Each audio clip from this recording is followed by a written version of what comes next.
Live stream look good. Sergeant, can you check and make sure that we are in the correct Zoom room? On it, one moment. We are good, and we are in speaker view. Thanks. Good morning. 1 minute, Chair. Recording to the PC on the way. Call recording started. Good morning, and welcome to today's New York City Council remote hearing on the Committee on Contracts, jointly with the Committee on Small Business and the Subcommittee on COVID Recovery and Resiliency. At this time, will all panelists please turn on your videos? I repeat, all panelists, please turn on your videos. Thank you. If you wish to minimize disruption, please place all electronic devices to vibrate or silent mode. If you wish to submit testimony, you may do so at testimony@council.nyc.gov. I repeat, testimony@council.nyc.gov. Chair, we are ready to begin. Good morning. Thank you so much for joining our virtual hearing today. Welcome to the New York City Council's Committee on Contracts. Today is Monday, April 4th, 2022. My name is Julie Won, and I have the privilege of chairing this committee. We are holding this hearing jointly with the Council's Committee on Small Businesses, chaired by Councilmember Julie Menon, and the Council's Subcommittee on COVID Recovery and Resiliency, chaired by Councilmember Francisco Moya. I'd like to also thank and note that we've been joined by the council members, Councilmember Caban, Councilmember Ung, Majority Whip Brooks Powers, as well as Councilmember Brennan. I'd like to, before we begin, I would like to extend my thanks to Councilmember Brennan for his continued support of minority and women-owned businesses as the sponsor of the legislation before the committee today. The City Council has long supported the city's minority and women-owned businesses, also known as MWBEs, and through its various initiatives, the Council has assisted the MWBE program in expanding their role both in city procurement and the private sector. In 2005, the city established this MWBE program in its current form in order to address the disparities in city procurement between the number of minority and women-owned businesses available to do business with the city and the number that are actually awarded city contracts. In the years since, the council has lobbied the last few mayoral and state administrations and passed several bills in order to modify the city's MWBE program to better meet the needs of the MWBE community. This has resulted in increasing the city's non-competitive small purchase limit for MWBEs to $500,000, the inclusion of Native American-owned firms in the city's MWBE procurement goals for the first time, and the registration of over 11,000 certified MWBEs citywide. Unfortunately, more than 84% of those certified firms have never been awarded a city contract.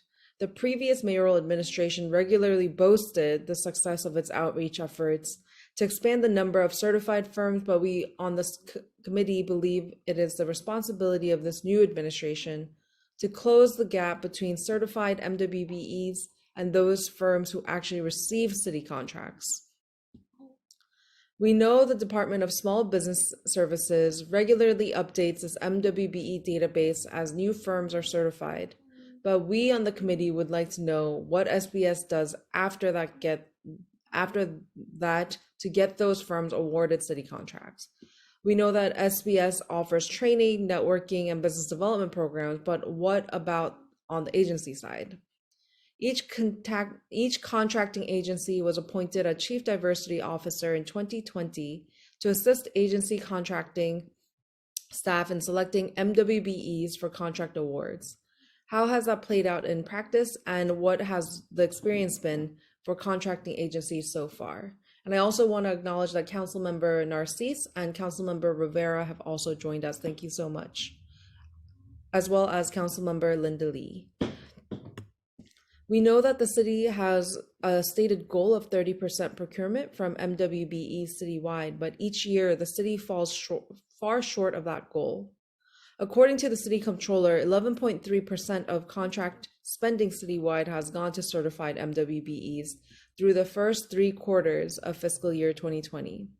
While this is an increase of over the 9.6% rate of fiscal year 2021, it's still far short of the 30% MWBE contracting goal. Further, only a handful of city agencies are shouldering the load for the administration's responsibility for MWBE contracting.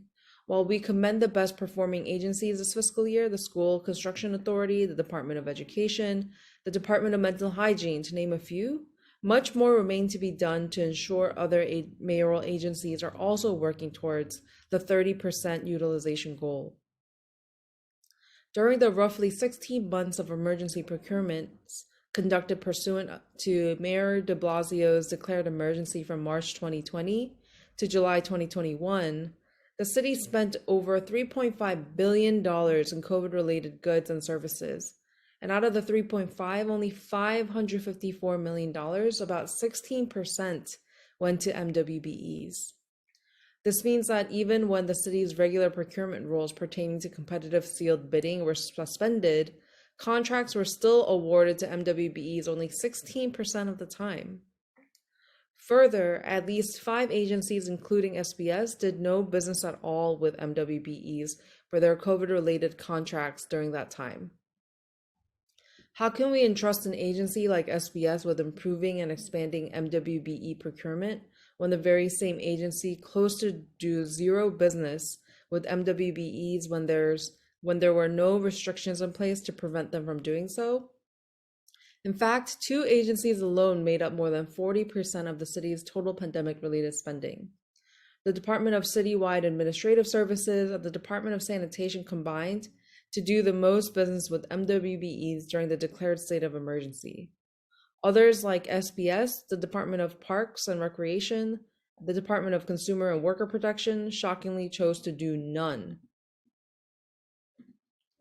We on the committee applaud the work being done by agencies who strive to improve their MWBE utilization numbers, but instead of highlighting the agencies with the greatest success, this administration should hold underperforming agencies accountable and do whatever it takes to improve their utilization rates.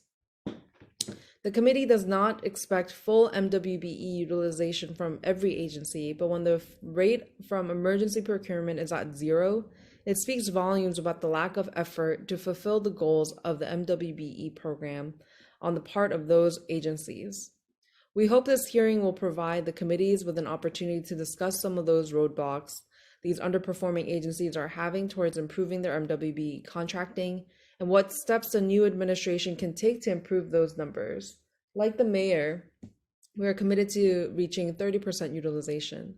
Let's work to improve these MWBE utilization rates so we can get there together. And finally, I'd like to thank the committee staff, Legislative Counsel Alex Polinoff, Senior Policy Analyst Leah Skritzbiak, and Finance Unit Head John Russell for all their hard work in prepping for this hearing. I'll now turn over the floor to Councilmember Julie Menon, the Chair of Small Business Committee, for her opening remarks. And saying MWBE this many times is quite a tongue twister. Thank you so much. Thank you so much, Chair, for your remarks. Good morning, everyone. I'm Councilmember Julie Menon, and I'm the Chair of the Committee on Small Business. And I want to welcome you to our joint oversight and legislative hearing today with my colleagues, Councilmember Wan, Chair of the Committee on Contracts, and Councilmember Mwbe, Chair of the Subcommittee on COVID Recovery and Resiliency. The oversight portion of our hearing today will focus on the impacts of the pandemic on MWBEs. From the Small Business Committee perspective, I'm interested in a productive conversation on how we can jumpstart the recovery of minority-owned businesses and increase utilization rates of MWBEs at city agencies. To start, the city's MWBE contracting system, including the certification of businesses as minority and women-owned and agencies contracting with these businesses, relies on the existence of a thriving marketplace of women and minority-owned businesses. As the Committee on Small Business covered in our hearing last month, minority-owned businesses have been disproportionately impacted by the economic devastation caused by the pandemic, due in part to difficulty qualifying for pandemic financial relief programs. According to national data, Black-owned businesses were more than twice as likely to close than white-owned businesses. A controller survey from June 2020 found that 25% of MWBEs surveyed did not apply for federal or city funding because of restrictive application criteria to qualify for aid. Businesses did not want to subject themselves to debt or high interest rates, and a lack of outreach and awareness of existing programs, and program funds were also exhausted before they could apply, none of, frankly, which are acceptable. MWBs are also struggling to recover from the pandemic due to the paucity in city contracts they are receiving. In fiscal year 2021, only around 4% of city contract money went to MWBEs. According to the controllers making the GRADE report, an annual report that grades each agency's success in meeting MWBE utilization goals outlined in Local Law 178 of 2019, the city received an overall grade of C- in fiscal year 2021, down from a C in fiscal year 2020. The city has consistently performed poorly with contracting with Black-owned businesses and women-owned businesses, getting a grade of F for Black-owned businesses every year for the past 5 fiscal years, and a letter grade of D every year for the past 5 fiscal years for women-owned businesses. I am deeply concerned about these figures and look forward to productive conversation today on how the new administration is working to improve the MWBE contracting system. As a former small business owner myself who would have qualified for MWBE status, I have seen firsthand that the city did little to improve outreach to small businesses to let them know about this economic opportunity. I'm concerned, quite frankly, that there's been a lack of outreach by SBS to let businesses know about this important certification opportunity. And further compounding this feeling is that agency leadership is not aware of the robust information available about the various MWBEs available to their respective agencies. As Chair Wan mentioned, according to the same controller's report, 5 agencies dealt exclusively with non-MWBEs for their COVID-19 related contracts, including Health and Hospitals, Department of Parks, Financial Information Services Agency, Department of Consumer and Worker Protection, and the Department of Small Business Services. This is totally unacceptable. The fact, quite honestly, that we're having an oversight hearing over the agency that is responsible for MWBEs and that during COVID did not even issue a single MWBE is shocking, to say the least. So we really are going to be getting into that. I'm hopeful to hear about how the new administration will facilitate and expedite the process for a minority or women-owned business to get certified as an MWBE. I have heard extensively from the small business community that SBS's certification process is too arduous and that the agency should be doing more to make the certification process much simpler and less complex. I look forward to hearing from advocates today about issues that they are aware of with the MWBE system and steps that the administration should take to improve the system. With that said, I want to thank my central staff team, Senior Counsel Stephanie Jones, Senior Policy Analyst Noah Meixler, my Chief of Staff Jonathan Shutt, and Legislative and Budget Director Zarina Dochev for their incredibly hard work. I'd now like to turn it over to Councilmember Mwbe, Chair of the Subcommittee on COVID Recovery and Resiliency, to deliver an opening statement. Thank you. Thank you to Chairs Wan and Menon and everyone that's joining us today. I'd just like to take this opportunity to acknowledge that we've been also been joined by Council Members Brewer and Ariola. Good morning, I'm Councilmember Francisco Moya. I'm Chair of the Subcommittee on COVID Recovery and Resiliency. Again, I'd like to just thank my chairs for presenting this very important meeting that we have today. And as my co-chairs have shared, we want to discuss the impact of COVID-19 on minority and women-led businesses and how we can ensure a more equitable future for MWBEs. We are at the 2-year mark of this pandemic, and particularly for me, who lives and represents the district that was the epicenter of COVID-19, It's been heartbreaking to see firsthand how it's altered my community's physical, emotional, and financial health. The impact of COVID-19 is ongoing and all-encompassing. Since the start of the pandemic, over 26,000 businesses in New York City have closed permanently, with smaller minority-owned businesses disproportionately impacted. That's why part of the work that I did to help provide some relief and fight food insecurity was getting funding and making efforts with partnerships with the Hispanic Federation to support a series of restaurants, mom and pop shops in the district, as well as introducing and passing legislation that capped the exorbitant delivery fees that third-party apps were charging restaurants in New York City. A major cause of the disparity in business closure is due to greater difficulties minority-owned businesses have had accessing financial relief programs during the pandemic. For example, in June 2020, a comptroller survey found that only 40% of MWBE certified businesses applied to SBS's Small Business Continuity Loan Program. Very few received a loan or similar support. In fact, 25% of the MWBEs surveyed did not apply for federal or city funding because of the restrictive application criteria to qualify for aid. They did not want to subject themselves to debt or higher interest rates. There was a lack of outreach and awareness of existing programs, and the program funds were exhausted before they could even apply. There were also equity issues with the rollout of the PPP program. I saw firsthand how small businesses in my community, particularly businesses serving, supporting, and operated by immigrants and those with limited English proficiency, struggled. Many did not know where to go for help while there were programs and support services in place. They seemed inaccessible, and we can do more to support the MWBEs, especially those that require language access service. Despite having so many businesses certified as MWBEs, we continue to see immense disparities in access to city contracts, with only around 4% of the city's contract money going to MWBEs in fiscal year 2021, and that's just unacceptable. I would like to know exactly what the city is doing to target businesses in districts like mine that were most impacted by COVID-19 to ensure that they have the support that they need to succeed, both generally and specifically with regards to obtaining city contracts. While the city has gone to great lengths to address the health of the communities disproportionately impacted by COVID-19, it is still unclear to me how the same lens is applied to small businesses, which are the lifeblood of so many hardworking individuals that are just struggling to stay afloat. We need to do a better job looking back and analyzing who was impacted and how, such as studying impacts based on ethnicity, languages spoken, and other demographics, as well as looking ahead to ensure that these issues are meaningfully addressed. We must do better, and that's why I just want to again thank my co-chairs as well as the committee members and the members of the COVID-19 subcommittee for joining our hearing today. And I would also like to thank the committee staff for their great work on this issue. Sarah Les, Harbani, Harbani, I'm so sorry. Harbani,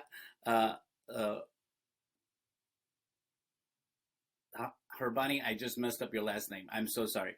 And then M. Bulkin and Lauren Hunt, Megan Taddeo, Harbani Hayuja, and again, I want to turn it over to our committee staff, the council staff as well. Thank you so much.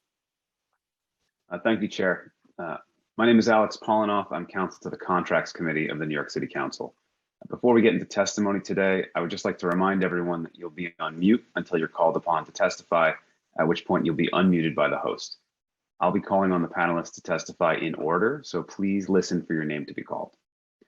The first panelist to give testimony today will be the Deputy Commissioner for Economic and Financial Opportunity at the Department of Small Business Services, Dinah Schall-Gross, the Chief of Staff of the Mayor's Office of Contract Services, Kim Yu, and the Deputy Director of Strategic Initiatives at the Mayor's Office of Minority and Women-Owned Business Enterprises, Ji Kwan, as well as the Deputy Director of Agency Engagement of Operations at the Mayor's Office of Minority and Women-Owned Businesses, Johnny Celestin, will all be available for questioning. I will call upon each of you shortly when it is time to begin your testimony. During the hearing, if council members would like to raise a question of the administration or of a specific panelist, please use the Zoom raise hand function and we will call on you in order. We will be limiting, council member questions to 5 minutes. which includes the time it takes to answer those questions. So please note that for the ease of this virtual hearing, we will not be allowing a second round of questions for each panelist outside of the committee chairs. As a reminder, all hearing participants should submit their written testimony to testimony@council.nyc.gov. Before we begin testimony, I will administer the oath. To all members of the administration who will be offering testimony or who will be available for questions, please raise your right hands now. I will call on each of you individually for a response.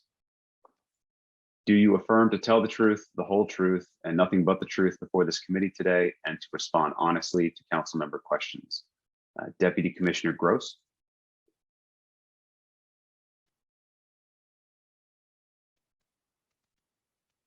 Can we unmute the Deputy Commissioner, please? I do. Thank you. Chief of Staff Yu. I do. Deputy Director Kwan. I do. And Deputy Director Celestin. I do. Thank you. Deputy Director Gross, you may begin your testimony. Thank you.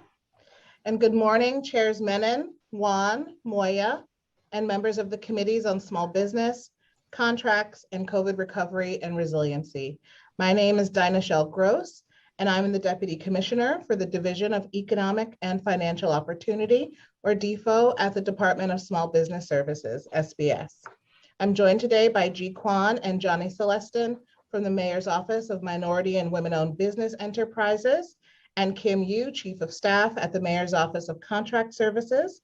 And I'm pleased to testify today about the performance of the city's Minority and Women-Owned Business Enterprise, or MWBE program, particularly during the COVID-19 pandemic. SBS aims to unlock economic potential and create economic security for all New Yorkers by connecting them to good jobs, creating stronger businesses, and building vibrant neighborhoods across the 5 boroughs. In pursuing this mission, DFO is focused on ensuring the meaningful participation of businesses owned by individuals from groups that have been demonstrated to have been underutilized in the government procurement process. MOCS, OMWBE, and a host of city agencies and non-mayoral entities are our close partners in this work. SBS works to attract firms to the MWBE program, to assess their eligibility for certification, and to support their success in government procurement through business education, technical assistance, and other capacity building initiatives. Through these interventions, we increase their participation in public sector contracting and help these businesses survive and grow.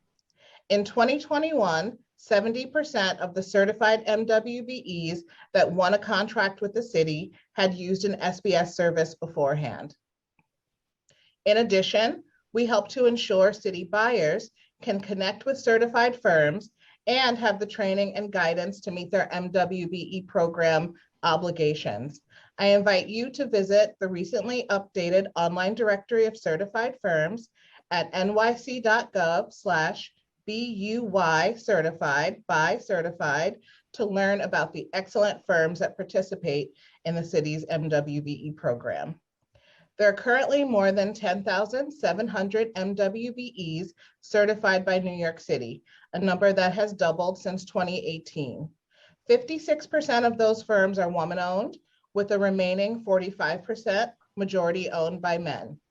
31% of firms are Black-owned, 21% are Asian-owned, 17% are Hispanic-owned, less than 1% are Native American-owned, and 30% of MWBEs are owned by non-minority women. The COVID-19 pandemic created new challenges for government, for the private sector, especially small businesses, and for our city's neighborhoods and residents. The MWBE program proved to be an important and flexible tool, contributing to the city's response and supporting the survival of MWBE firms. SBS transitioned to an online MWBE application system pre-pandemic in December 2018. This change has been critical to the program's growth, and it allowed the work of certification to continue uninterrupted after SBS's office closed in March of 2020. We also transitioned quickly to virtual delivery of business education, capacity building, and technical assistance services, meeting our MWBE clients wherever they were with the supports they required. This included continuing intensive programs like the Bond Readiness Cohort, which helps businesses qualify for or increase their bonding to support performance on larger construction contracts.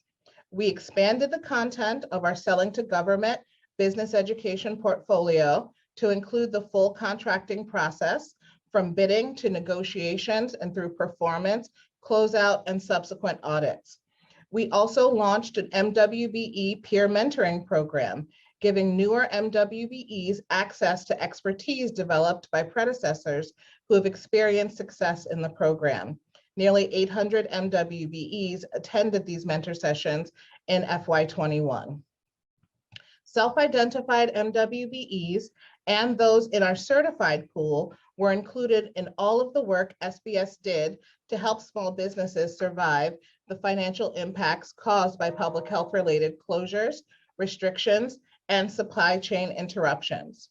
For example, 2 industry partnerships led by SBS, the New York City Manufacturing and Industrial Innovation Council, and the Tech Talent Pipeline partnered to rapidly create the Make Reopening Supplies Marketplace, an online listing developed to help local businesses find personal protective equipment.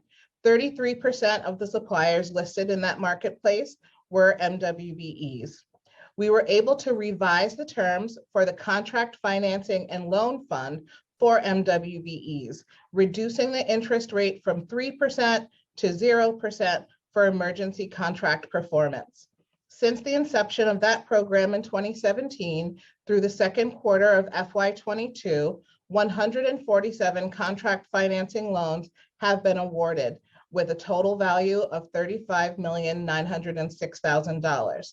34 of those valued at $8,404,000 were 0% loans awarded during the pandemic. Executive Order 59, issued on July 28th of 2020, encouraged all city agencies to procure goods, services, and construction from MWBEs for amounts up to $500,000. It also provided for city agencies to set MWBE participation goals for contracts relating to COVID-19 response, and required agencies to consider at least one quote from an MWBE before awarding a contract related to the COVID-19 response.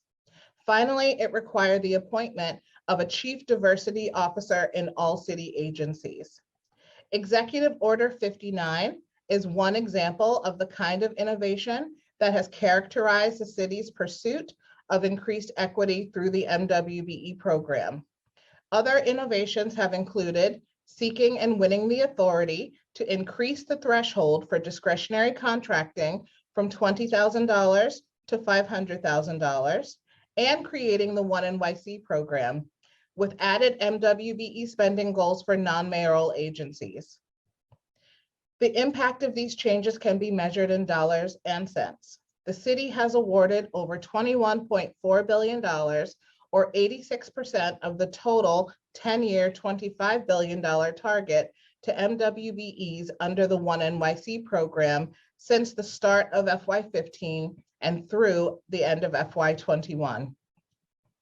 Without a doubt, there's more work to be done, and Mayor Adams shares this belief and has laid out a bold recovery plan with a focus on equity and inclusivity to provide opportunity to every New Yorker. Rebuild, Renew, Reinvent, a blueprint for New York City's economic recovery, lays out 5 pillars and more than 70 concrete initiatives to create opportunities, connect more MWBEs to city contracts, and help speed recovery. Some key MWBE items from the plan include upgrading MWBE oversight, data collection, and compliance to improve outcomes, including improvements to data systems at the Mayor's Office of Contract Services and new dashboards for contracting agencies.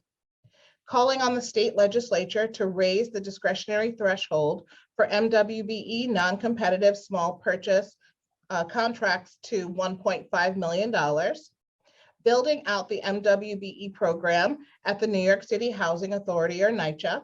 NYCHA's $2 billion procurement budget presents a major opportunity for MWBEs.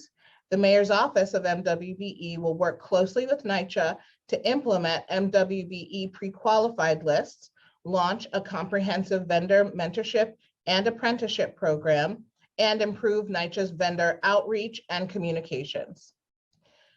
Another point in the blueprint is expanding the use of MWBE only PQLs, or pre-qualified lists. PQLs offer an excellent opportunity to direct city spending strategically and exclusively to MWBEs. The Mayor's Office of MWBE will partner with city agencies to strategically identify contracting areas that have a high number of proven MWBE firms, build out and maintain a list of pre-qualified firms, and get contracts in the pipeline that use these pre-qualified lists. The final blueprint item to discuss today is that we'll be working to amend MWBE program rules to recognize the MWBE status of firms certified as MWBEs by other governmental entities. We will also work with our state, MTA, and Port Authority partners to help them respond in kind, expediting certification for any firm that is already certified by the City of New York. Now for a moment, I would like to turn to the proposed bill, Intro 14. Data that reveals the existence of disparity between the presence of willing and capable firms in the city's geographic market and the actual participation of those firms in city procurement is the foundation of our MWBE program. Transparency in sharing data on those disparities and in our efforts to close them are pillars of the city's MWBE program philosophy. So we certainly share Council's belief that the data we rely on and share should be as current as possible. At the same time, we understand the complexity of performing and delivering a robust and reliable disparity study. For those reasons, we support the spirit of the proposal and hope to work with you over the course of the legislative process to craft a bill that addresses these concerns in a practicable manner. The city is committed to making New York a more equitable and inclusive place for MWBEs to operate. We know that working closely with the council is critical to achieving this shared goal. Together, we can seize on the immense opportunities from the city's annual contracting and provide opportunity to more MWBEs. I look forward to our continued partnership and thank you for your time today. And we welcome any questions you may have. Thank you, Deputy Commissioner Gross. We'll now turn it over to the questions from the chairs. Panelists from the administration, please stay unmuted if possible during this question and answer period. And a reminder to the chairs that you will be in control of muting and unmuting yourselves during this period. Chair Juan, you may begin when ready. Thank you so much to the Deputy Commissioner. I also want to acknowledge Councilmember Williams for joining. Thank you so much, as well as Councilmember Velasquez. I'm going to start with my questions for Mox. What percentage of procurement necessary to respond to the COVID-19 state of emergency were exempt from MWBE participation goals? So that question was for you, Chief of Staff Kim Yu. Yes, thank you, Chair Juan. And thank you so much for having this hearing so that we can talk about this very important topic. And deep congratulations on the birth of your child. I watched that very closely because my child was also born in March. So wonderful to see you. I actually, in coordination with my my partners who are testifying with me today, I would love maybe to defer a bit to the Office of MWBE, and then I'm also happy to sort of add to the Office of MWBE's response, if that is acceptable to the chair. Yes, that's fine. Thank you. Good morning, council members. Thank you for inviting SBS, Mox, and the Office of MWBEs to speak more about the city's work with MWBEs. To answer your specific question, while emergency contracts are normally exempt from MWBE goal requirements, and procurement rules were temporarily suspended during the COVID-19 state of emergency, Executive Order 59 was effected to push for MWBE participation beyond the usual parameters of the MWBE program during this unprecedented time. Per the Mayor's Executive Order 59, released in July 28th, 2020, OMWBE, in partnership with MOX and SBS, reviewed all emergency contracts submitted to us for two main things meant to increase MWBE participation. One, did the agency consider at least one quote from a city certified MWBE? And two, did the agency do a comprehensive analysis of MWBE availability to provide the goods, services, or construction needed on an emergency basis? And if the analysis demonstrated availability, the agencies worked with the vendors to negotiate MWBE participation for the needed work.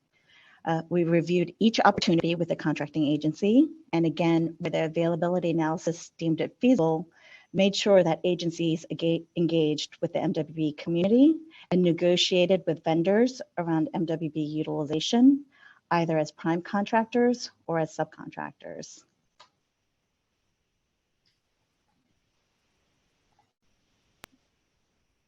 Thank you.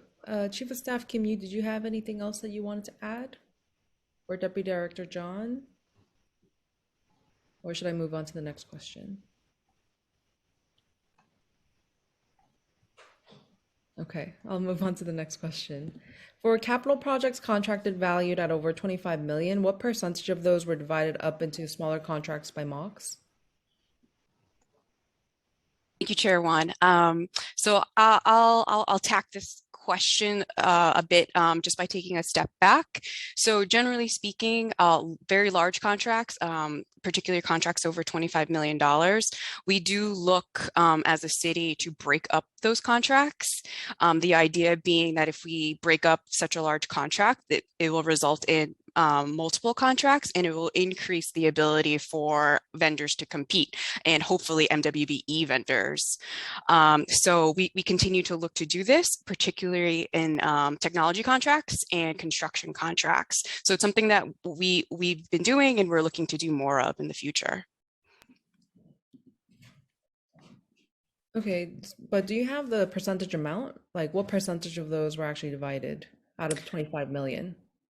It's a very good question. I think that for the purposes of this for this hearing, we didn't pull that specific data point, but I'm happy to take that that request back, and we'll share the information as a follow-up with your office.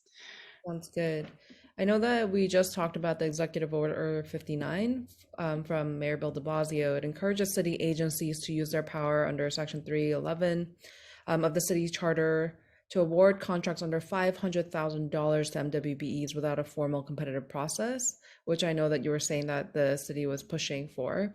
So can you give us a little bit more extensive detail on to what extent the city agencies have used this power, and if so, which agencies? And then second part of the question, and I could repeat this again because I know this is a three-part question. Has there been an uptick in MWBE small purchase contracting since the chief diversity officers were appointed? And has there been a noticeable change in MWBE's contracting at agencies that were severely underperforming? Sure, Chair Juan. Again, I would, if it's acceptable, I'm going to defer to our Office of OMWBE, and then I'm happy to jump in and add more detail at the conclusion of her response.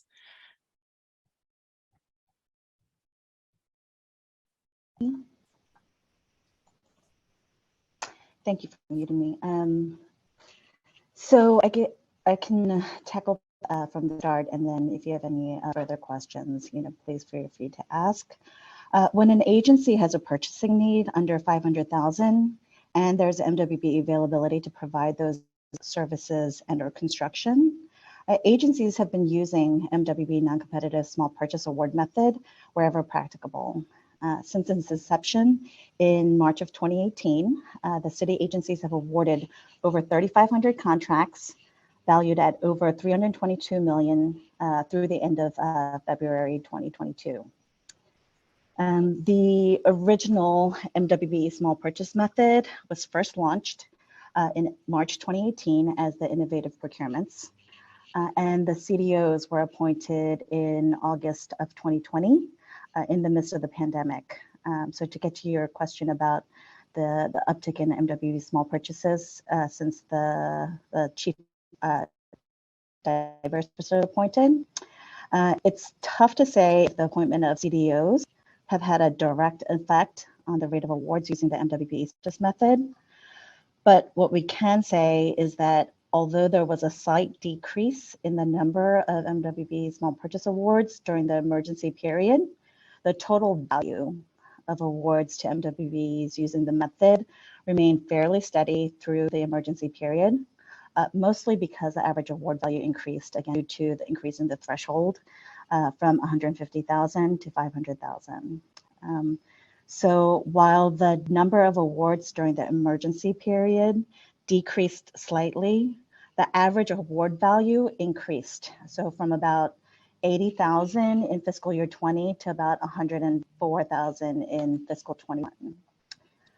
One last thing to note, in fiscal year 21, quarter 4, that's April through June of 2021, 1 year into the COVID emergency, approximately 34 million was awarded using the MWBE non-competitive small purchase method, which was the highest dollar value of any quarter since the method's inception. If you have any other questions, hopefully I addressed your questions there. Thank you so much, Deputy Director Ji Kwon. To follow up, I know that we heard early on that Department of Sanitation and Department of Education were primary examples of stellar use of MWBEs and trying to meet the utilization goals. For other agencies, could you help us understand to what extent those city agencies have used executive order power to make sure that they were hitting their utilization goals for MWBEs, which they weren't, and why you may think that they were unable to? Sure. So I think when we talk about utilization here, we're not necessarily talking about percentage, but the use of MWBEs during the emergency period, specifically with the MWB non-competitive small purchase method. We don't believe that this is necessarily a question of underperforming agencies. When an agency has a purchasing need under 500,000, and again, when there is matching MWB availability to provide those goods, services, or construction that's needed, agencies have been using the MWB non-competitive method wherever practicable. For example, DOIT, DOHMH, DEP, DSNY, DOT, FDNY, these are all agencies with the highest total value of awards, each with over 20 million in awards using the MWB non-competitive small purchase method specifically, and DOIT with the highest, I think, with over 30 million awards. And as a reminder, these are all awards between 20,000 and 500,000. In terms of those agencies, in addition to DSNY, DOE, I would say that DOIT also had a very high number of awards along with DOHMH, which I think you mentioned, and DAP. Thank you. To go deeper into talking about the Chief Diversity Officer that we just discussed lightly, in 2020, Mayor Bill de Blasio established the Chief Diversity Officers for those who, from the general public who may not know, and every city agency in order to combat inequity in our city. Did all city agencies appoint a Chief Diversity Officer or Chief MWBE Officer by August 2020, which was the deadline of the Executive Order 59?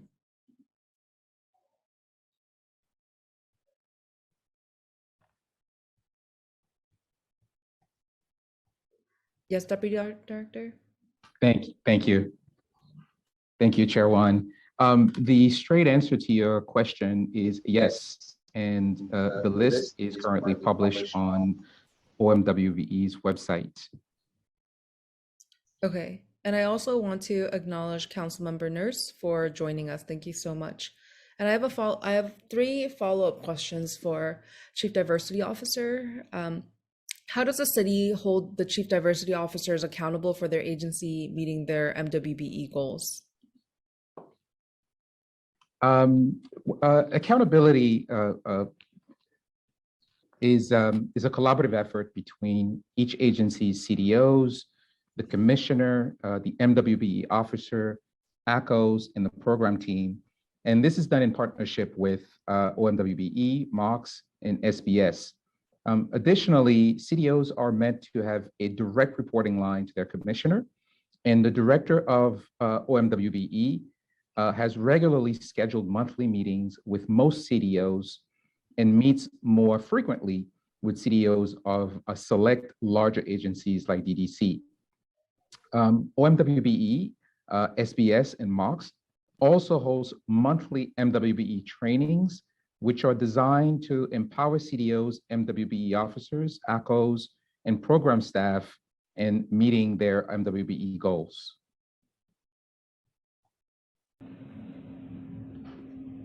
Got it. Thank you so much.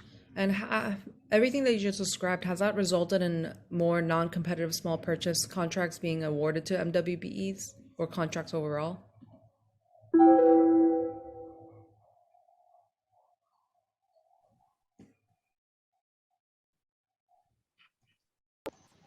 As my colleague mentioned earlier, I think she would touch on the point of non-competitive component.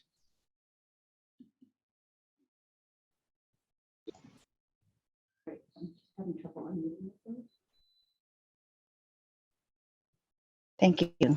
Yes, the rate of awards has been fairly steady. I don't think we've had too much challenge with the use of the procurement method. And I think because the MWB non-competitive small purchase method allows agencies to make direct awards to MWBEs, and the cycle time is a little bit faster with the use of the method, the contracting agencies are steadily using the award method. Thank you.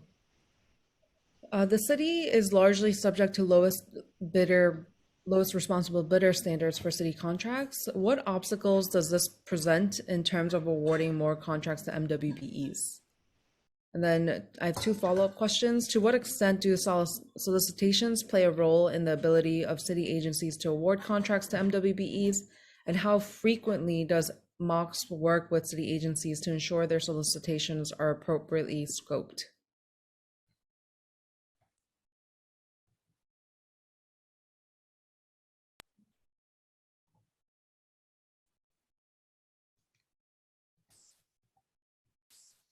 Thank you, Chair Juan. I'm sorry, I'm struggling with the mute component. Please forgive me. Okay, so I'm gonna step in and tackle this one. As we've spoken about previously with your office and you and the Contracts Committee generally, the city itself is very committed to reviewing the antiquated procurement rules to reform and modernize the process and best use technology and leverage what technology enables us to do. And part of this means utilizing the non-competitive small purchase method that Deputy Director Kwan just spoke about. We also have some other tools that we are continuing to hope to explore, such as MWBE pre-qualified lists. But we want to do more. We want to continue to push the envelope here, and we're really looking forward to working with your office and the other council members' office to really inform what we do in this space in the time to come. And I will address the follow-up questions as well. And I think the first follow-up questions was with respect to the solicitations and what role does that play with respect to the city agencies awarding contracts to MWBEs. Here at MOX, we're committed to reviewing the entire procurement process, including the procurement processes that MWBEs encounter. And we want to look throughout the whole process to find opportunities for MWBEs to compete for contracts and be awarded contracts. And then finally, there was one more follow-up question, and I think it was respect to how MOX works with the city agencies to ensure that their solicitations are properly scoped. And so what we do here at MOX is we work hand in hand with all the city agencies at all stages of the procurement process to ensure that they're following the rules, they're using the tools that are available to them. And part of this is making sure that the agencies are best using the passport, the procurement tool, which is Passport. So that's, we're continuing to do that, and we look forward to this work to come. Thank you. My last question is about the disparity study. So Local Law 129 of 2005 included a requirement for SBS and MOX to commission a disparity study to update the city's MWBE goals at least every 2 years. And the last disparity study was completed in 2018, 4 years ago. Do you have a vendor who's currently working on that next disparity study? And do you know when we can expect that to be completed? Chair Juan, if I may, I'm going to defer to my partner, Deputy Commissioner Gross, on this particular question. Yes, thank you. And thank you for this question about the disparity study. I'd like to share some history and some details to help answer this question. So the city conducted a disparity study in 2005, which supported the program changes made by Local Law 129 of 2005. MOX next released a data analysis in 2011, which was the basis for the program amendments enacted by Local Law 1 of 2013. And we published a disparity study in 2018 that provided a basis for the updates made by Local Laws 174 and 176 of 2019. I share this history to illustrate that although the cadence has sometimes been extended, we have performed reliable disparity studies that have allowed the city to maintain this important policy tool. In our last study, which was published in 2018, our vendor MGT, in collaboration with the city, engaged in the following outreach efforts. We reached over 100,000 businesses and business groups by email or phone, and engaged the business community through meetings held in each of the 5 boroughs and through a disparity study website launched specifically for this purpose. We conducted a comprehensive outreach campaign that also included digital and print ads in ethnic media sources, radio ads, postings on social media, as well as printed materials distributed at public events. Outreach was conducted in Spanish, Chinese, Korean, Haitian Creole, as well as English. And as a result of these efforts, over 5,000 business owners and representatives provided direct input into the study's research and findings through surveys, interviews, focus groups, and testimonies. And of those, about 60% of the respondents were MWBEs. We're doing all that we can to select an excellent vendor for the next disparity study efficiently. That procurement is currently in development and will be released in Passport soon. And we expect that that vendor will help us produce a valid, reliable, and legally defensible study to determine what this program should be in the near future. Thank you, Commissioner Gross. I know that the council member, Justin Brennan's legislation that's being introduced today would require us to use the most available data, since the last disparity study used data from 2015. Our city is consistently changing, as well as COVID-19 has impacted our businesses in a way that it's going to completely differ. And the data has to be from the most recent time. We cannot be using outdated data, especially in a time like now. So what I'm hearing you say is that, one, you do not have a vendor currently. Not yet. And yes? Not yet, no. Okay. And you do not know when it is expected to be completed then? Because that was my question for the next disparity study. We expect to select the vendor over the next quarter, and our goal is to complete the disparity study as efficiently as possible, hopefully over the course of FY23.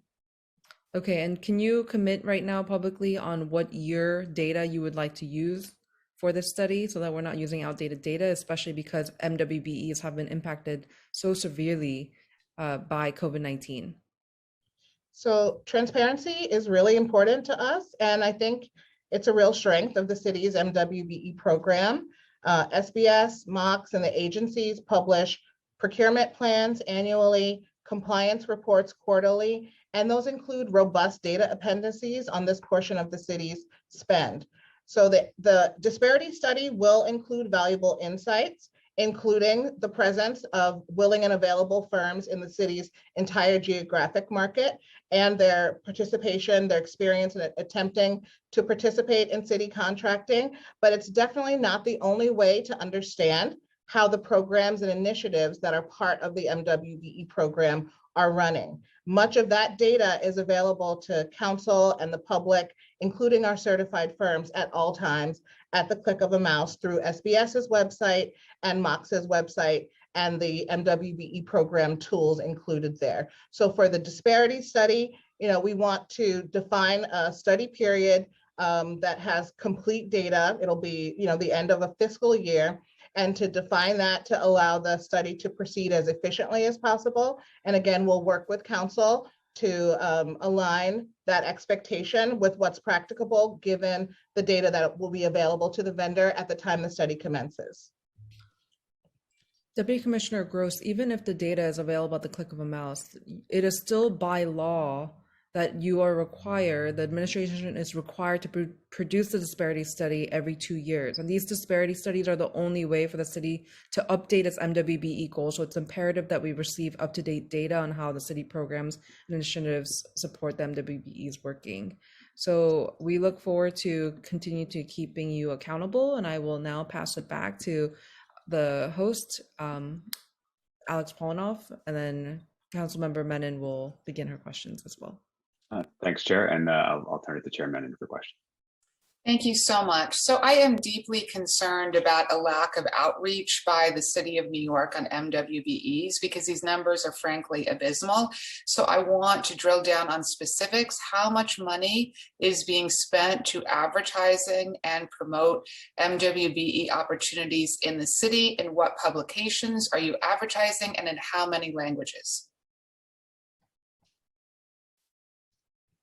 So I can speak a bit about SBS's spending on promotion of the program, Chair Menon, but if you're speaking about the advertising on specific procurements, I may pass that to my colleagues or pledge to get back to you with additional information.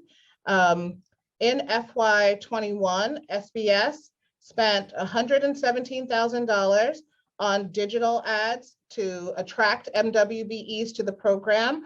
We have found that Google search ads are very efficient and an effective way to spread information about the program. So when folks are searching MWBE, they're searching for information that can help them respond to their particular challenges. Our program materials are presented as an answer. So we're doing digital ads through Google, through social media and other means to promote the program. But I would say advertising, paid advertising is not the most powerful tool that we have for outreach. I believe that is partnership. We work with the nonprofits that are funded through the MWBE leadership associations, supported by the City Council, with the vendors who operate our business solution centers, with our certification partners, both in government and in the private sector, and with MWBEs themselves and industry groups to promote the program. Moreover, our city agencies are doing outreach to businesses in the industries in which they generally contract to identify potential MWBEs and sharing those with SBS as well. So just to give you a sense, in FY21, we participated in 163 workshops and events with partners, like the types of partners that I have described, as well as city council members and other local elected officials to promote the MWBE program. So with all due respect, $117,000 to promote something as important as MWBEs is far too little. What languages are you disseminating the events that you mentioned, and what languages are you disseminating materials in And is there city agency staff, whether it be SBS or another agency, what different languages are being spoken at the various events you mentioned? So I'd like to follow up with you with specifics of, because I don't want to give a general answer. I know that we have recently done events focused on the Haitian Creole speaking community, the Bangladeshi community speaking Bengali, many outreach events in Spanish, but I can give you more of that information, Councilmember Menon. In addition, we have translated all of our MWBE certification webinars into the 10 languages required by the city's language access law. And again, we're seeking partnership on promoting those resources so that we're able to recruit firms to consider certification and go through the certification process. In addition, the digital application for certification that I described is in a system called SBS Connect, and that can be translated by any user to provide language access. And the other thing I would say, thank you, yes, please do get that to us. The other thing I would say is, I think you mentioned 136 events. That's far too little for a program as important as this. By comparison, in 6 months on the census, we did over 1,000 events. Are you doing events with every single one of the 76 bids so that you're reaching all of their merchants? Because we're at SBS and we're partners with in the agency that helps to manage the bids, we're able to reach the bids efficiently through the regular bid bulletins, through the bid meetings. So our neighborhood development division welcomes our partnership there. It was 163 events in FY21. And of course, we're always looking to do more. We're innovating in different types of events. This fiscal year, taking the SBS mobile unit around the city, and we would absolutely welcome the partnership of city council members in inviting us to their districts to reach the firms that are located there as well. A couple follow-up questions. Does SBS or MOX proactively reach out to the thousands of MWBEs that haven't been awarded city contracts to let them know that there are opportunities available? We have a robust day-to-day working relationship with the MWBEs in our certified pool. Is that a yes or a no? I just want to understand for the record. Are you all reaching out and letting them know or not? Absolutely. Yes. So they are all being notified. So depending on the type of solicitation, if it's an MWBE non-competitive solicitation, only the MWBEs that are selected by that agency's program team to be included in the solicitation receive notice. But other than that, we are reaching out to MWBEs in multiple ways to share information on open solicitations, whether those are posted on agency websites, in Passport, flagged in City Record Online. We're providing technical assistance for firms who want to compete for those contracts. MWBEs can access up to 3 technical assistance sessions for each solicitation to which they're preparing a response or a bid to ensure that they're responding in a way that will ensure their proposal is considered. Yes, so lots of outreach around those opportunities to our entire certified pool. So is Passport automatically notifying certified or licensed vendors when a new solicitation is available? Kim, do you want to speak to Passport notifications? Yes. So yes, within the procurement system Passport, the MWBEs who are enrolled in Passport are receiving notifications for open solicitations available for them to bid on, propose to, and hopefully be awarded those contracts. Okay, and before I go on, I just want to say we've been joined by Deputy Speaker Diana Ayala, who's on the phone, who's on the Zoom as well. Welcome. A couple other questions. So one thing I found problematic is there don't seem to be detailed information available to every city commissioner on MWBEs and the exact scope of services, their website, photos so that we make it as easy as possible for every city agency to take advantage of MWBEs? Is this information available, for example, on every city agency website? What information are you disseminating to each commissioner to help to improve the MWBE uptake numbers? So we maintain an online directory of certified firms, nyc.gov/BUI or by certified. And that website includes a searchable database with a profile of every certified MWBE in the city. Those profiles include contact information, business descriptions describing that firm's expertise, a primary NAICS code, NIGP codes describing what goods or services they provide, information on whether they are signatory to a union contract, information on their bonding, if they're a construction contract, and information on past contracts on which they've performed. And we've been working to improve that tool, and it's available for public review. If I can suggest a couple suggestions, that I'm familiar with that.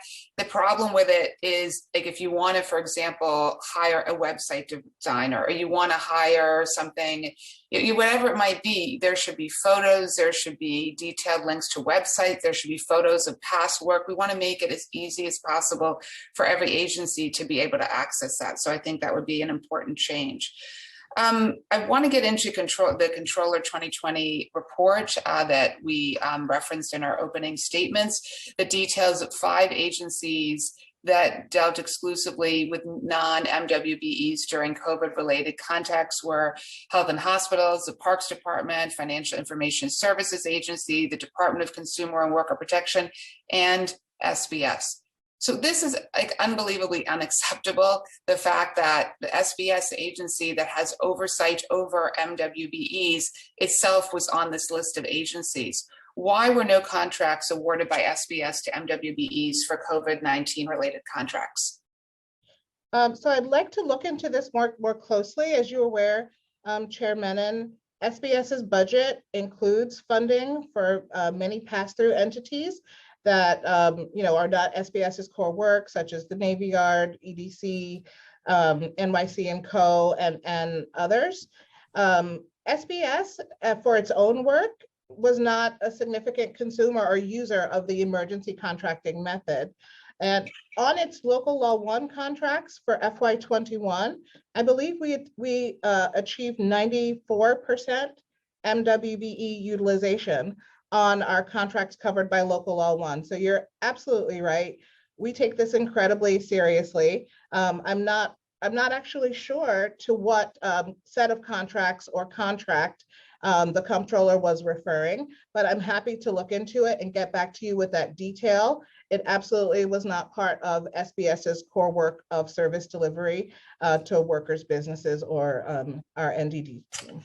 Oh, yeah, please do get that to the committee. I'm going to ask one more question. I have additional questions, but I want to turn it over to Councilmember Mwbe next, as well as our colleagues, to ask questions. So last question, do you have an estimate on the total number of small businesses or business enterprises in general that could be eligible in the city that are not pursuing the program? I don't have exactly that number for you.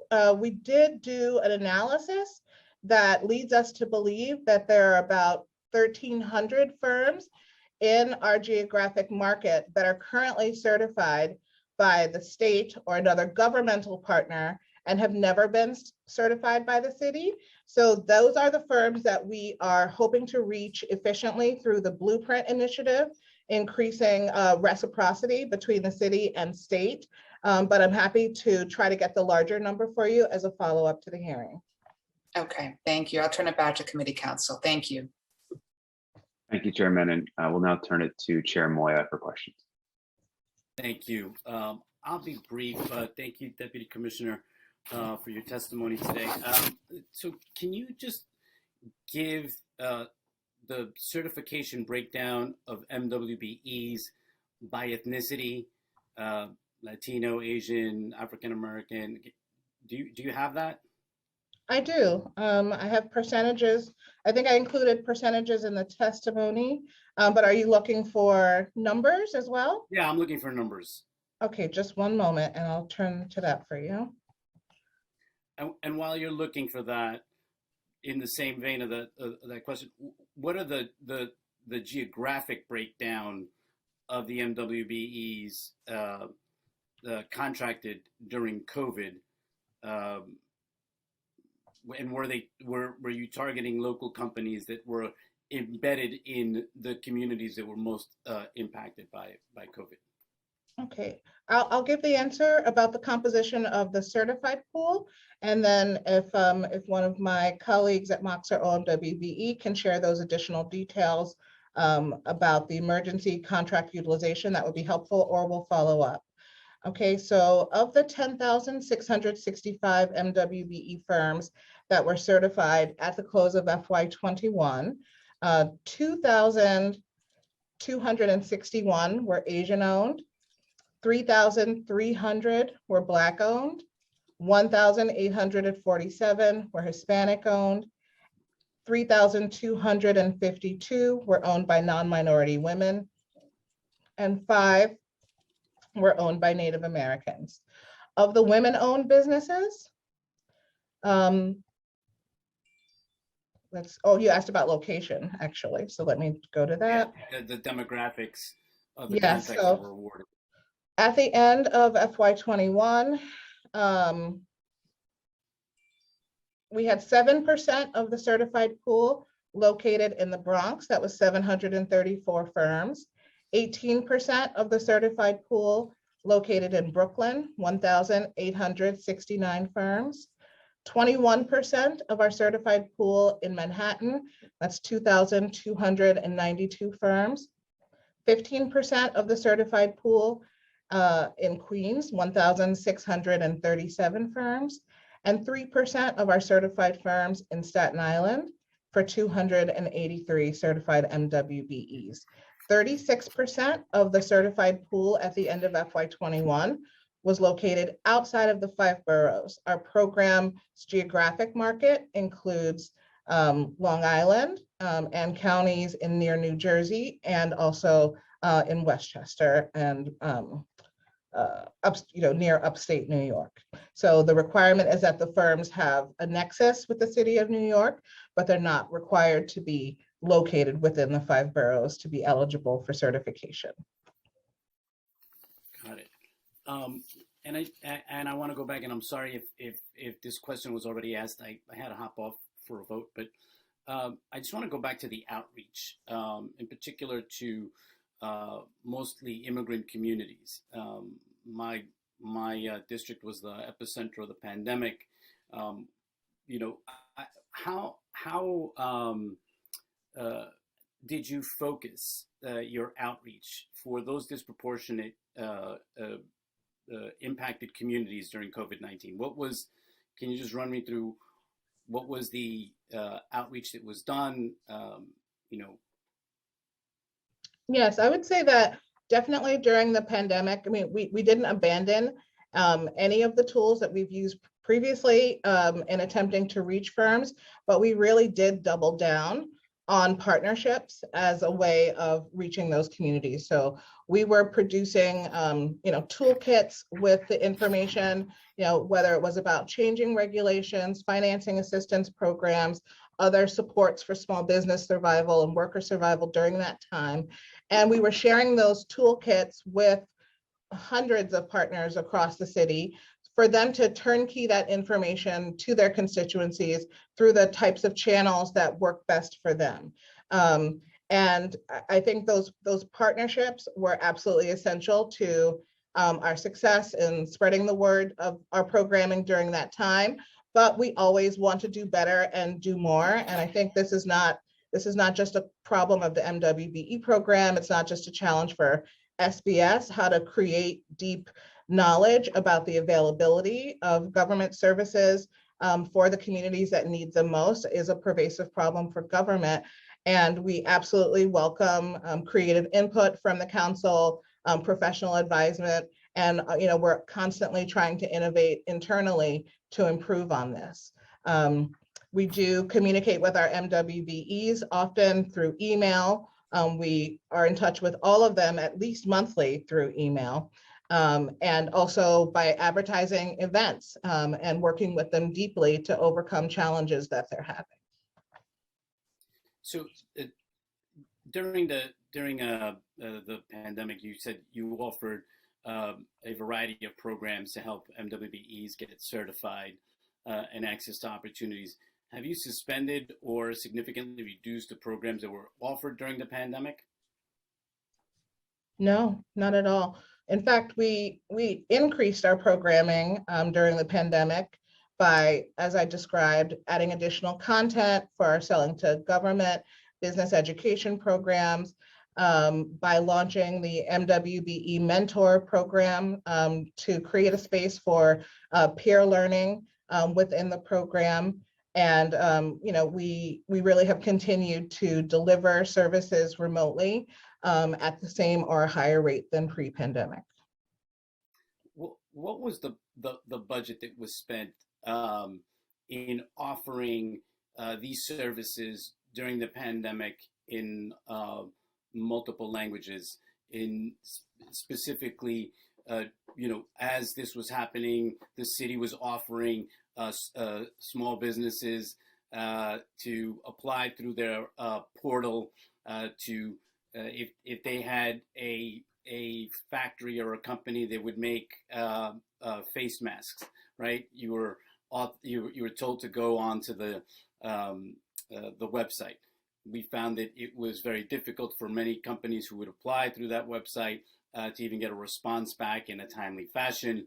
What was the budget that was spent to go into communities of color, immigrant communities, to let them know in their language? Or you mentioned advertising on ethnic media. What was the budget that was spent on that? So the portion of that spend that I will have the most insight into is the actual cost of translating all of the certification materials and our certification webinars into the 10 languages required by the city's language access law. So I'm happy to get back to you with that detail. And I just want to go a little further than just like the translation part, but like what was the budget for? You mentioned that you were going to ethnic media to get the word out.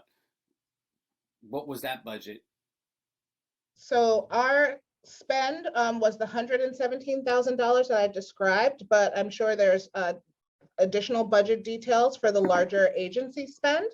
And if you wouldn't mind, I will circle back to our executive office, our marketing and comms team, and try to follow up with those details for you. Yeah, I just like to know, because I know, yes, it's 117, but what I'm saying is, what was, out of the 117, what was spent on advertisement in communities of color? Because, obviously you're required by law to translate the materials, but that doesn't mean that you're reaching out to the LEP communities. Right. So for me, I really want to know what that breakdown was of money that the city, SBS in particular, had spent on advertising in communities of color, where they know that you're going to have the most traction to get my MWBEs and immigrant-owned businesses to identify what is being offered to them. So I really like that breakdown, because I do agree with Chair Menon that 117 is just not enough. I mean, that's just, it's abysmal. That should be what we target maybe in one district to do that. We have to make those real investments if we ever want to reach the communities that have the business owners that want to get there, because the certification process in and of itself is very daunting, right? And I refer back to what I said in my remarks earlier, was that, the survey that found only 40% of MWBE certified businesses applied to SBS business continuity loans, because very few of them received a loan. and they know it's just not, worth the time and energy for them to do it. So if you can just get that for me, that would be helpful. Because or else if there's not that investment that's being made, how do people know where to apply and what to apply to? And I'm gonna just ask you one more question, and then I'll turn it over to my colleagues. You had mentioned about the different areas that you're in, but according to your website, the SBS Procurement Technical Assistance Center program, it only assists businesses in Manhattan, Brooklyn, and Staten Island. Is that true? So it's not true that we only assist them, but our technical catchment area does not include those boroughs, and I can explain why. So the PTAC programs are funded by a combination of city funds and federal funds. And the terms of the federal grant determines each PTAC program's catchment area. So a great nonprofit partner, Sobro, is the PTAC grantee for the Bronx, and LaGuardia Community College is the PTAC grantee for Queens. However, as a citywide agency, we do market our PTAC services citywide, and we do serve businesses from all boroughs that are referred to us or find us. So we are providing service to businesses in the Bronx and Queens, although there are other PTAC programs that are the service providers of record for those boroughs. Okay. Well, thank you, Commissioner, for that. I'm going to now turn it back to our chairs, to our council. Thank you. Thank you. Thank you, Chair Moya. We will now call on council members in the order that they've used the Zoom raise hand function for questions. As a reminder to council members who are still here, if you'd like to ask a question and you have not yet used the Zoom raise hand function, please feel free to do so now. Council members, as a reminder, you will have a total of 5 minutes to ask your question and receive an answer from the panelists. The Sergeant at Arms will keep a timer and will let you know once your time is up. Once I've called on you, please wait until the Sergeant has announced you may begin before asking your questions. First up, we will hear from Councilmember Brewer, followed by Majority Whip Brooks Powers, and then Councilmember Williams. Councilmember Brewer, you may begin when ready. Thank you very much. Thank you very much to all of the chairs. When I was borough president, I tried really hard to be responsive to minority women business owners. Let me tell you the problem. And I guess this is pandemic, but it's pre and post. If you want to order furniture, you got one furniture provider. If you want to order paper, you have one paper provider. So is there some hope in the future that we could break up these contracts? I know you talked about the 25 million, but that's the problem. So in the end, you're scrambling to try to find somebody to be able to purchase in a way that you want to do so. So how do you answer that question? Am I wrong about that? It's back to this issue. I've been listening to this discussion for, I don't know, 30 years.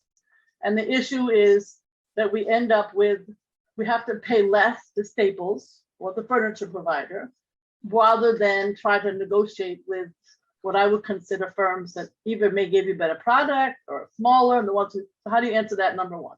Number two, what is your, maybe you talked about this and I missed it. I'm on 3 different Zooms right now, trying to pay attention.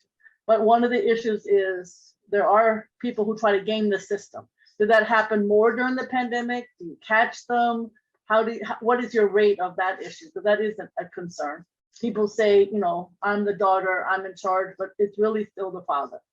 And then the third issue is somehow Michael Garner at the MTA is the maverick at this. He's got the MTA numbers extremely high. Are you in touch with him? What does he do differently? And how can we be more? I'm going to be honest, like Michael Garner. Thank you very much.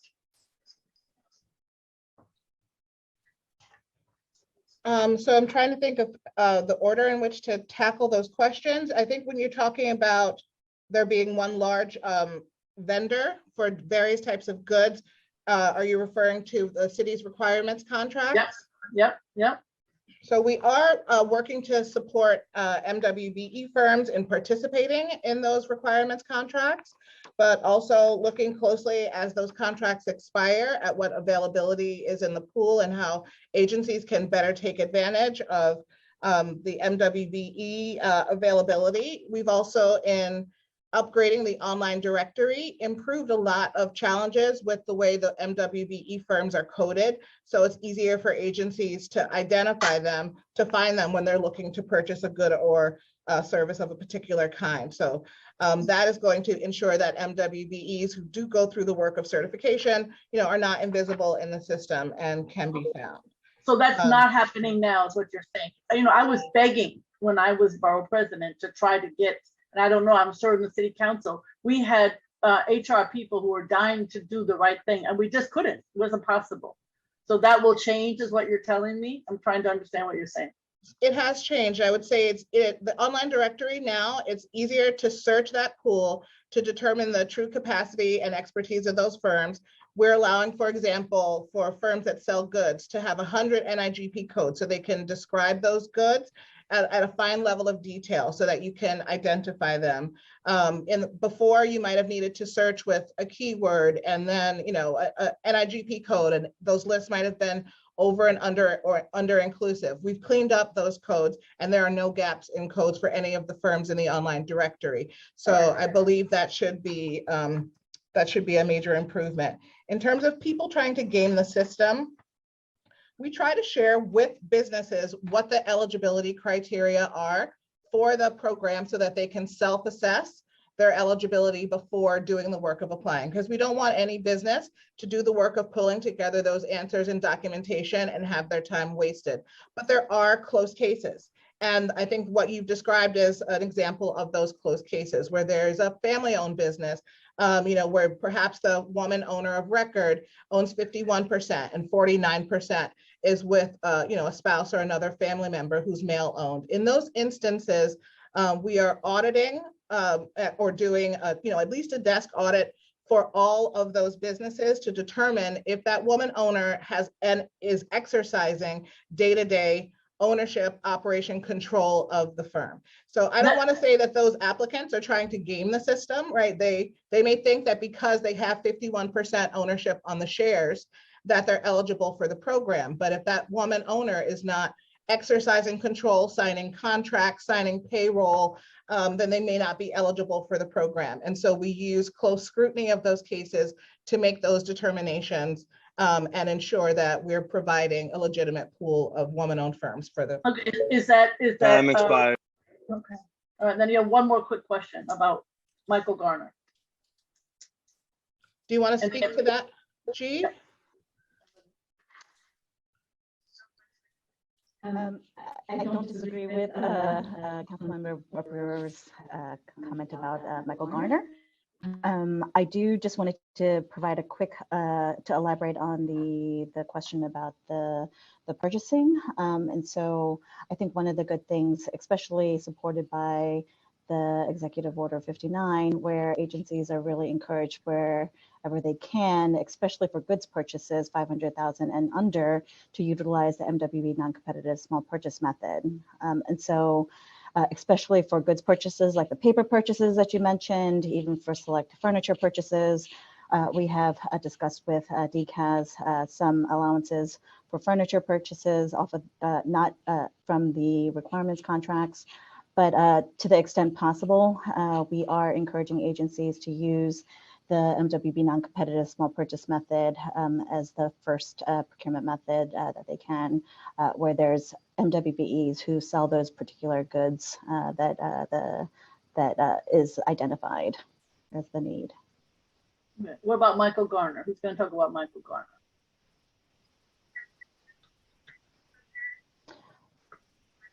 What is the specific question about Michael Garner? He's really got the MTA at a huge number in terms of percentage of MWBE. So does anybody talk to him about how he does it? I don't mean to be rude because I know you're working at it, but he's like a master at it, and he goes to every event. You can't get rid of him. You can't get rid of him. I can't speak specifically, but we are in communication with him. He does. I mean, we need the same as the city. That's what I'm trying to say. Go ahead. Yep.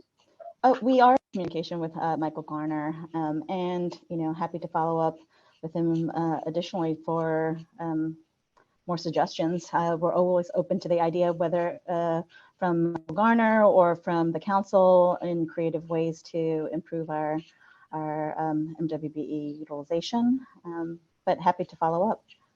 Okay, I'd love to be part of that meeting, or maybe the committee also, because he's been advising, I think, and I would love to see us follow some of his game plans. Thank you. Great. Thank you, Councilmember Brewer. Next, we will hear from Majority Whip Brooks Powers, followed by Councilmember Williams. Majority Whip Brooks Powers, go ahead. Good afternoon. Thank you, Council, and good afternoon, everyone. Thank you, Chairs Menon, Mwbe, and Juan for convening this important joint hearing. I was pretty excited to see that we would be talking about MWBEs, as many know that I'm a staunch advocate around this space. And as we all know, COVID has devastated communities across the city, particularly communities of color, and we are still struggling to recover. My district, particularly Rockaway, was extremely hit hard, and the impact on our local economy has been profound.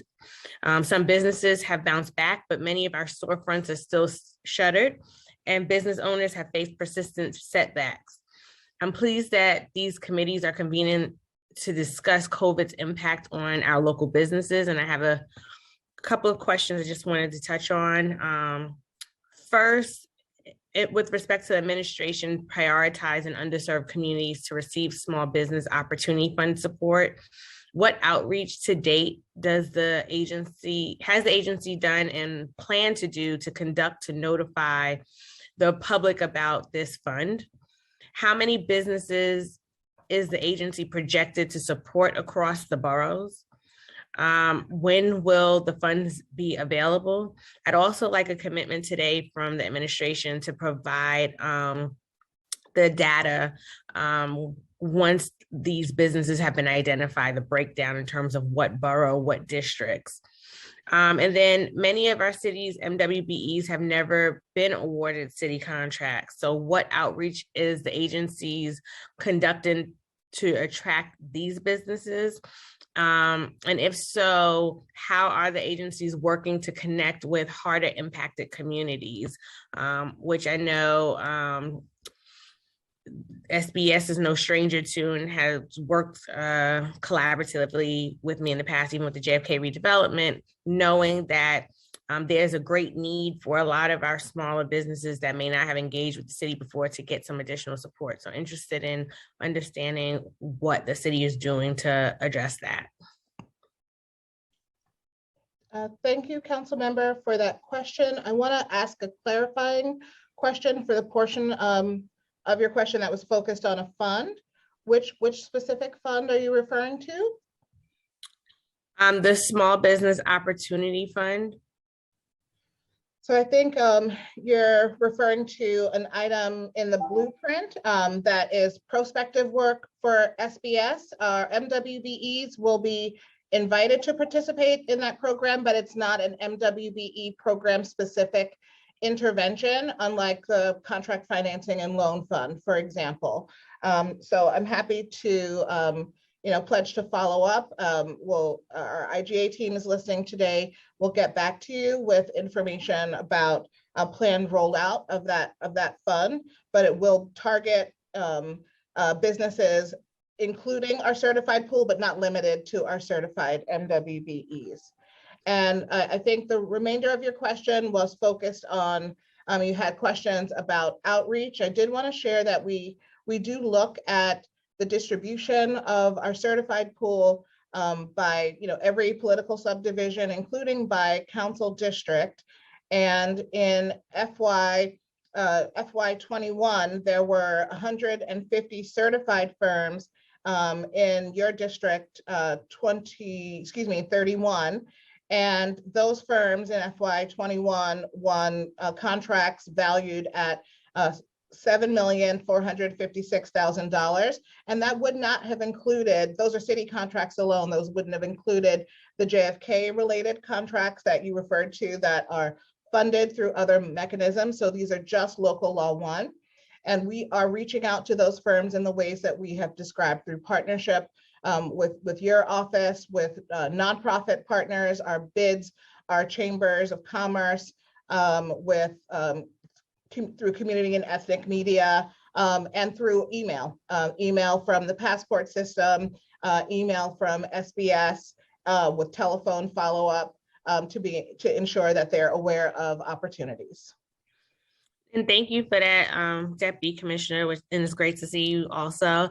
And I definitely would love to partner with the agency in terms of the outreach as it pertains to Southeast Queens when you're coming into the district, and even looking to see how we can maybe do events targeting the MWBE communities across the city. I'd love to be a part of that as well.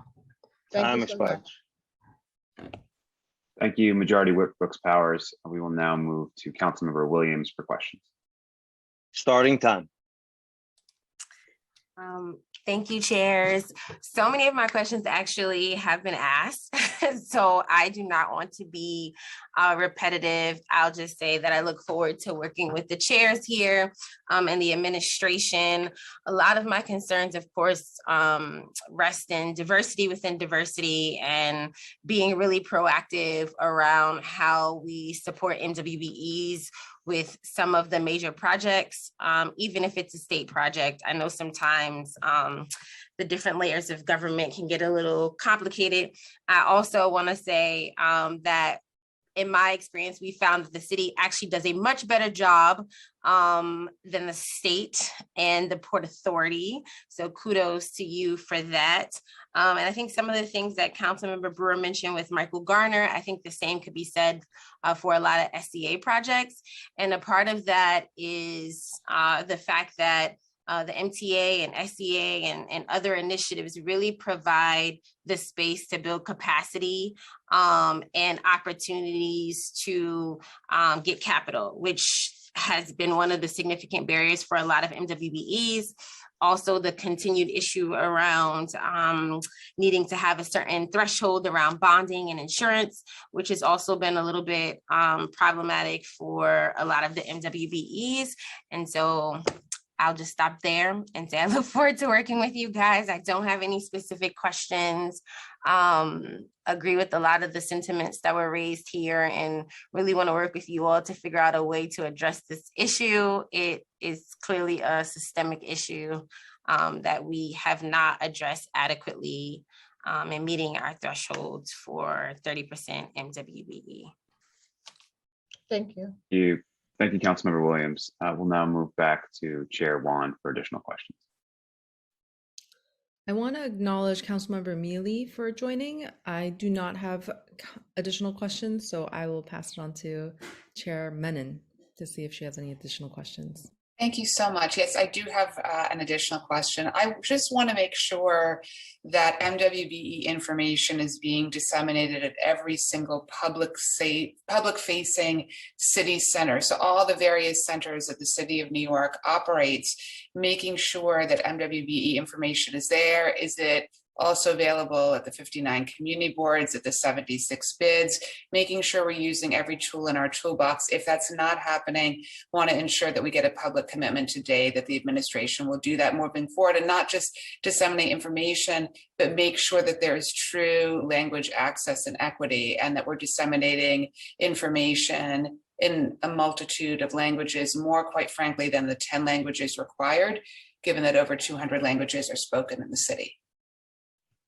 It's a great point, Councilmember Menon. We certainly are distributing through all of our business solution centers, our workforce centers, and through many of our close program partners, such as Department of Consumer and Worker Protection.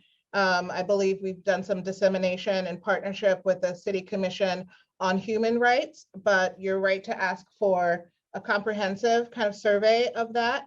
And I think it's a great idea and something we can work to survey and then shore up. Great, thank you very much. Thank you, Chair Menon. If Chair Moya is still here and has additional questions, please let us know. If not, we will now move to the public testimony portion of the hearing. If I could just say a quick word to the question that Councilmember Brewer had. Go ahead.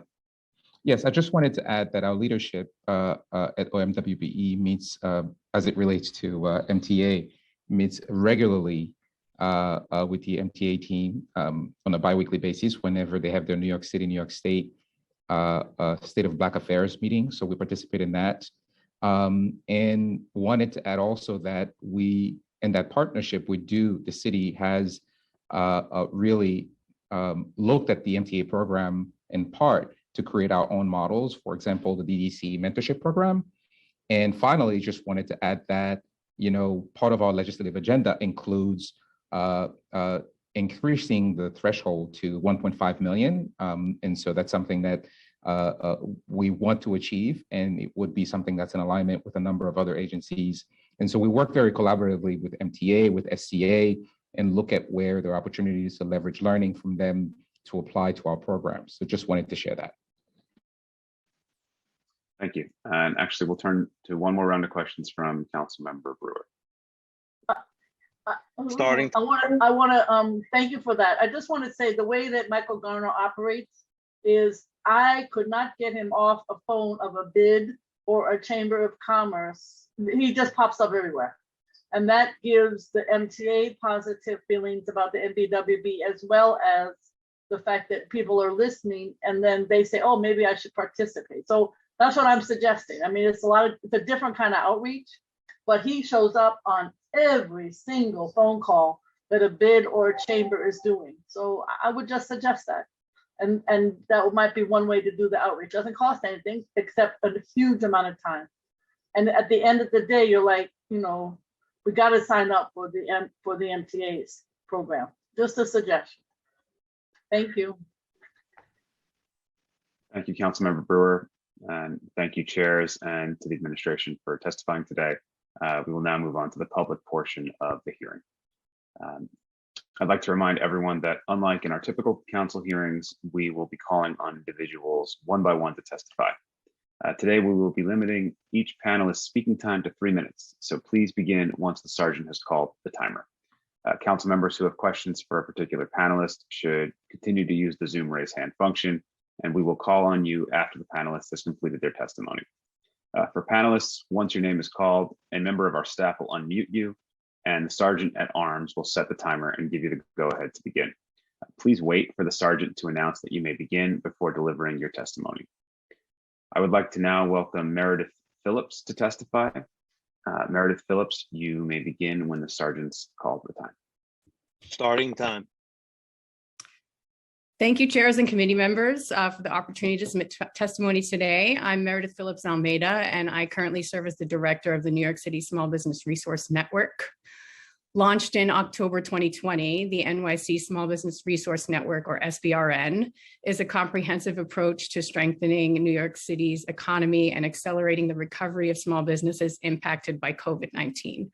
Our approach to business assistance incorporates consistent field outreach across all boroughs, personalized support tailored to specific business challenges, and connections to curated resources from both the public and the private sectors. Our public-private partnership includes service delivery by the 5 borough chambers of commerce with support from the Partnership for NYC, EDC, SBS, and it's funded by the Peter G. Peterson Foundation with additional support from council discretionary funding in this fiscal year. So our team of business recovery specialists, now almost 40 strong, deploys daily to communities across all the boroughs, reaching many businesses and business owners who are often disconnected from information about programs and services available to them, or who have difficulty carving out time in their schedules to navigate the complex landscape of business support services on their own. To date, SBRN has touched almost 28,000 businesses over the past 18 months, and we've provided in-depth guidance and support to over 8,800 businesses, with 77% of those being MWBEs. We hear things like access to financing, marketing assistance, pro bono legal advice, general business coaching. All of these are some of the most common requests surfaced during our encounters with small business owners. Over the past year and a half, of course, recovery specialists have spent a significant amount of time just helping business owners navigating the ever-changing landscape of COVID regulations and guidelines acting upon them. But we also uncovered a pressing need for support in creating and implementing digital tools to keep businesses competitive in an evolving marketplace. Recall how quickly shutdowns happened in the spring of 2020, how small businesses got incredibly creative to find ways to continue to sort of sell food, drink, and products, and how New Yorkers tried our very best to continue to support our favorite local shops and eateries during that time. Often the only way to do that was to find that shop online somewhere, social media, website, delivery platform. That support was a bridge over some of the most difficult months for small businesses. And if you did not have a digital presence, you completely missed out on that bridge. So SBRN responded quickly by creating our open and online program to create websites and e-commerce sites, provide SEO consultations, and develop branding toolkits for use in digital space for small businesses who were not there. The Partnership for NYC helped to raise $800,000 to support that effort.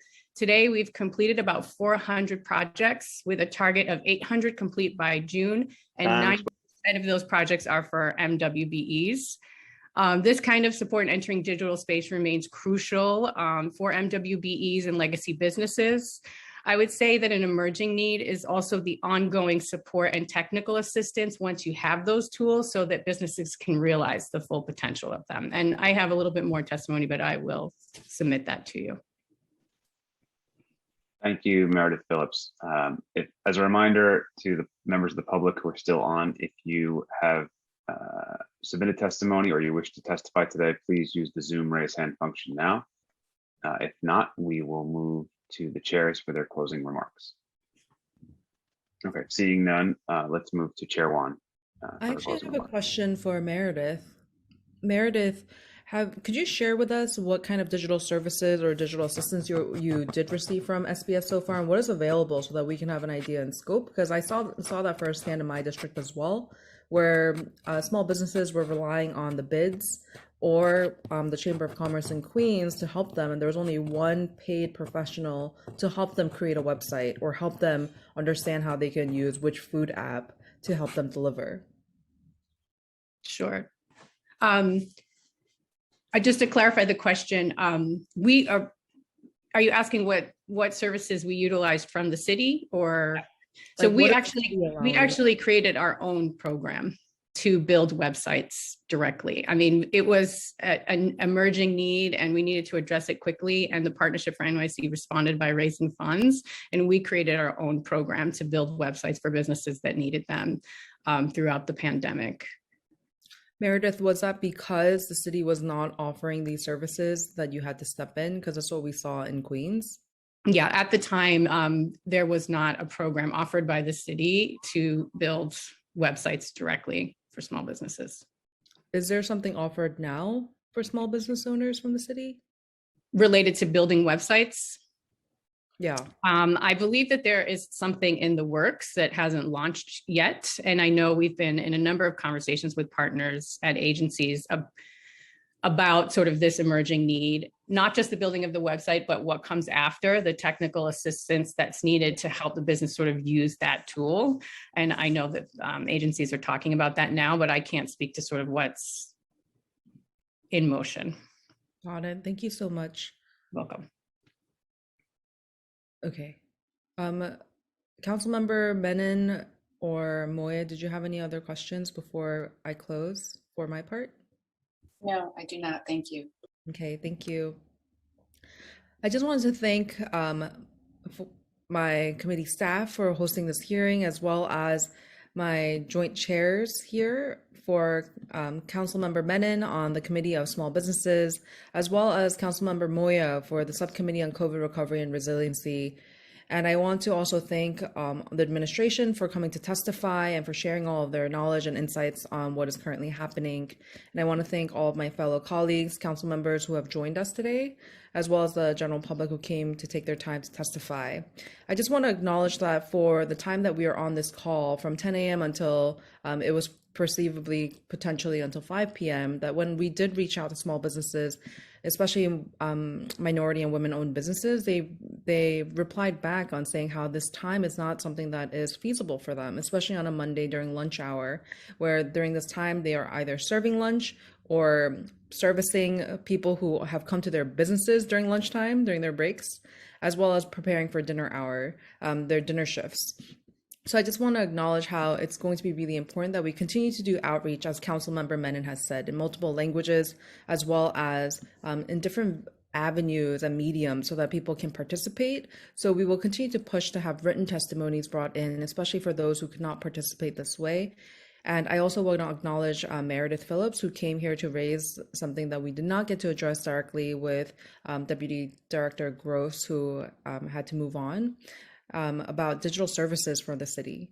Because because of the pandemic, we have accelerated the need for digital access and digital literacy for our small businesses, especially when the small businesses were so strapped that they were under-resourced, not just financially, but also in human resources.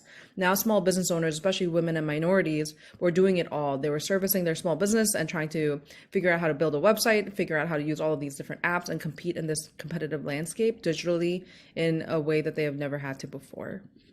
So I look forward to hearing all of your replies for the follow-ups and continue to work with all of my partners in the City Council and in the administration to make sure that our small businesses are thriving, because our local small businesses, the mom and pop shops, are the ones that really bring culture and richness to our city and our districts, and continue to make sure that our local dollars stay local. So thank you so much, everyone, for being here, and I will pass it on to Councilmember Menon to share her closing remarks.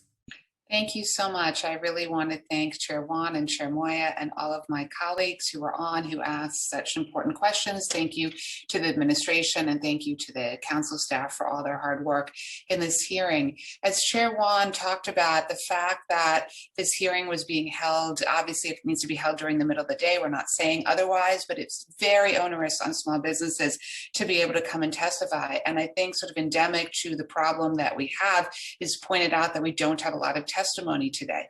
This really gets to the point of a lack of awareness about MWBEs.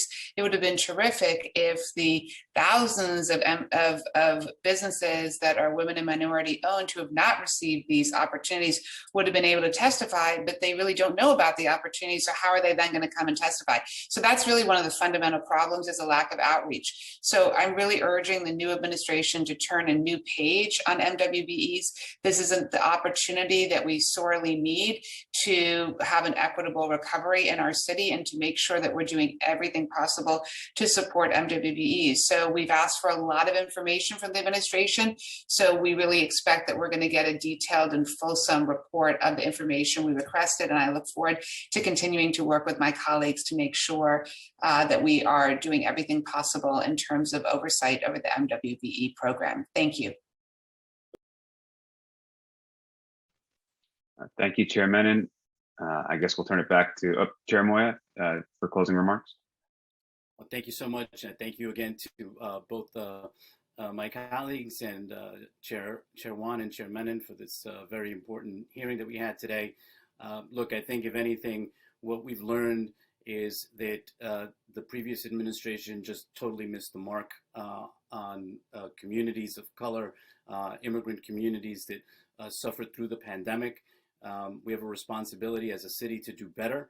I think this hearing is one that really is an opportunity for us to really get the information that we asked for, and really move forward in a much more open and transparent process, where we can look to really help the communities that were most impacted by this, to really make a difference if we want to see some real changes happening here in the city, that brings back the economic recovery for all the small business owners, MWBEs in the city of New York.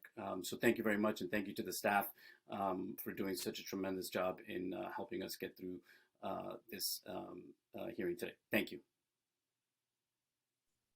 Okay, Chair Juan, you can do the honors. Thank you so much for being here, everyone. We are now adjourned. Have a good rest of the day.